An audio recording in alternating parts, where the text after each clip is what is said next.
Taylor. I'm a volunteer docent at the Umlauf Sculpture Garden in Austin, Texas. Today we're touring the garden looking at some of the more interesting pieces that were created by Charles Umlauf, perhaps our country's foremost sculptor of the 20th century. He literally created thousands of works that are on display to this day in museums, in galleries, in private homes, and in public spaces around the world. Here in Austin, there are many locations where you can see Charles's works on display outside of the garden. But today we're looking at a few pieces, and right behind me is one of the most interesting ones. It's entitled Poetess, from the early 1950s. Now, earlier today we were looking at some of the bronze works Charles created, and he typically worked mostly in bronze with his sculptures.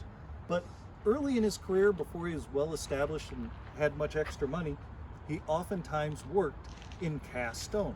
Cast stone is basically a mixture of crushed limestone and artist cement, and it's a much cheaper process to work with than it is to work in bronze.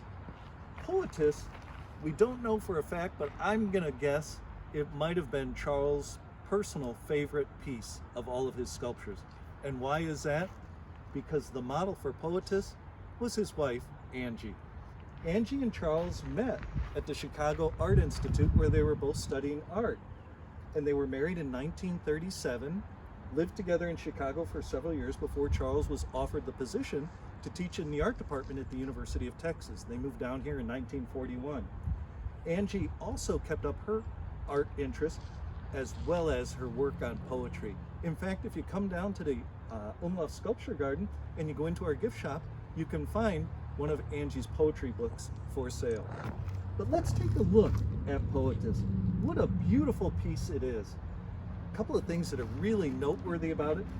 Take a look at her hair, the folds in her hair, and look at the dress, the way the fabric is draped, those folds. Artists tell us that that is one of the most difficult processes to do in the world of sculpture, to create that natural flowing folds. The sculpture process just doesn't lend itself well to that, but Charles truly excelled at it. Now, a few things about Angie that are really noteworthy.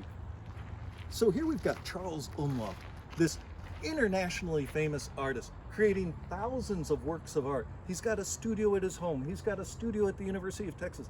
This guy works like crazy. He might work 22 hours out of a day sometimes, just creating the work, whether he has commissions or not, because Charles was one of those gifted artists that almost recognized, I only have so much time on this earth, and I've got to get this art out before I'm gone. So when he's creating all of these pieces of work, who's running the operation? Who's selling the finished pieces? Who's taking care to ship them to the foundry? And then once the pieces are cast at the foundry, to have them shipped to different galleries or collectors around the world? Angie. Angie was truly the heart and soul of the Umlauf operation. I'm willing to bet that the folks at FedEx and UPS probably could have taken some lessons from Angie, because she was a logistics magician. You have to remember, Charles was having pieces, his bronze pieces, some were cast upstate New York, some were cast at a foundry in Italy. All of the molds had to be shipped to those foundries, and then once the pieces were put together, had to then be distributed around the world. She managed all of those aspects long before there was ever a FedEx. So that's why I say she was a magician when it came to logistics. But one other thing about Angie that people often, overlook is the fact she was one of the most loving people in Charles's life. We've talked to many former graduate assistants, former neighbors of the Umlaufs. Every single person describes Angie as a saint, and she really was the heart and soul of the Umlauf operation.